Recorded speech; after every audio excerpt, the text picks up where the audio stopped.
Hi guys, good afternoon and welcome back to my channel. I know, right? It's been a very long time I stopped by here. Even the last one I dropped was just like a video I did for my vlog, my hair vlog, and I really wasn't talking in that video, so it was just a video of tutorials here and there. I haven't really had time to come around here to do something again after a long time, but not to worry, I'm here and I'm back with some real-time hot gist for you guys.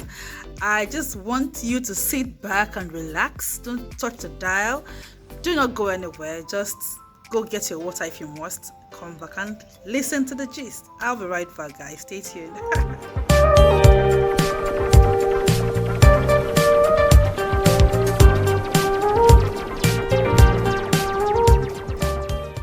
We're talking about 5 ways to get yourself the right man. Yeah, I know that this topic seems like it's overflogged, or it sounds like a cliche right now because everybody's about man, marriage, man, sex, and all that. But to be honest, it is what it is. This world revolves around relationships, and of course, marriage or marital relationship is about video. Stay tuned. So, number one reason.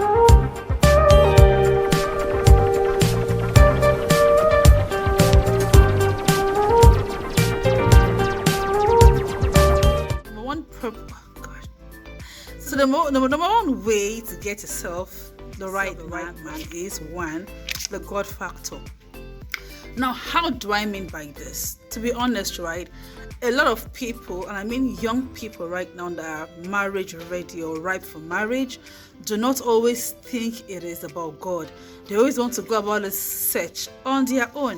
They don't just go out there, find a man, marry him, wife him, become his baby mama or whatever, and then they hope one day the guy will pop the question and get married to them. But guys, before anything, it has to be about God first, because I mean, if you're a Christian, you'll agree with me that even the Bible is where this whole thing began from. The Lord, through the Bible, gave us instructions on how we should conduct marriages and how it is being done. So the thing is, it is God that began this whole thing. And there's no way you want to do something that somebody has done without the person's consent or knowledge. Yeah, you want to ask me, but there are people that are unbelievers that are having great marriages. Oh yeah, but you're not one of them.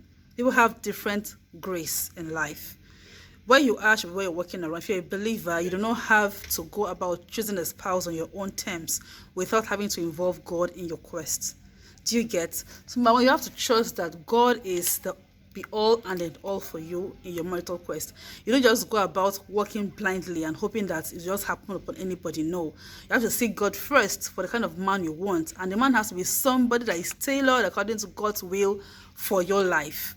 If not, you'll be going about like a wild chase and getting nothing in return, guys. So if you really want to get yourself the right man, put God first. Yes, let him save out his son for you from the crowd. I know you have a lot of men in your life right now. You have lots of them. Ones that are buying your recharge card, shawarma, taking you out to dinner, paying for your international trips. But they are not all there to marry you. They are there for certain purpose in your life. But when it comes to picking a husband, which is a very, very big deal for the ladies right now, you have to really trust God, because it is a life-altering decision. You can't just go on and do it on your own by yourself. So yeah, with this, I come to the number one. Reason is number two. Many people are actually very proud, and I mean ladies now, because for some of us that are privileged, I'll say, to be educated or travel abroad, school abroad, when God is bringing you a particular kind of person that you feel doesn't match up to your standard, you want to like, oh, I'm sorry, I cannot do this. Oh Lord, please let this cup pass over my head. But God is saying, this is my will for you. This is the man that will make you the gold I have destined to become. But because we are looking at this men with natural eyes, you just feel like, this is too heavy for me to bear. I can't chew this, I can't take this.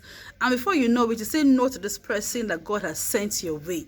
And if you're not careful, you're going to be in the market for a long time, because when you're saying no to that person, someone else is saying yes to him. And before you know it, seeking God's face in marriage, you should open your heart, yeah, to God's choice for you.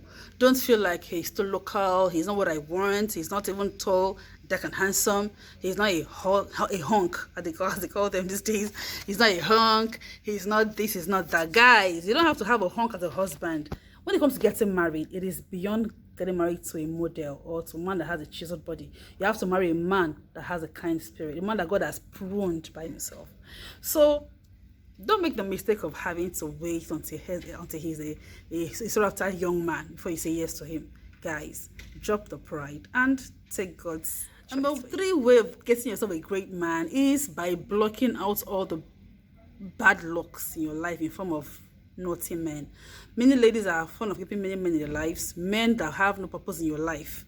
They're not there to do anything meaningful for you, but you just string them along somehow. You just keep them, you keep keeping them and keeping them until, before you know it, if you're not careful, they'll mislead you and take care of you. Meanwhile, time is going. Guys, if you are the one that keep too many men around you, I mean, not just men now, I mean men that are NFAs, no future ambitions. They're just there wasting your time, telling you stories of whatever, deceiving you, sleeping with you for free, eating your money, and then you're just there hoping that maybe one day he has me in mind. My dear, better make that move now. Cut them off, like cut them off, and trust God for that one person he has for you. I hope this. And number 5, now the 5th one is be open. Do not limit your search to just a particular place. Don't say, I only church I go marry from. No. Don't say I have to be in the club or nothing. Don't say it has to be in the marketplace or nothing. No. You never can tell where God has kept your man or your husband. So don't just limit your search or limit your choice or limit your scope, in quotes, to just a particular, if it is not here, it can't be here. No, don't say that, because you never can tell where this person will be.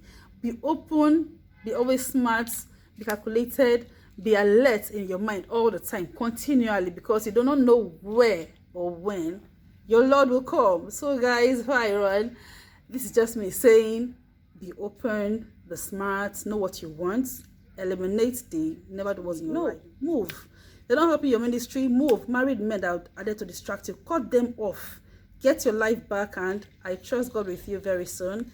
You are going to be the next who walks down the aisle. Till I come your way again next week. All the best, guys.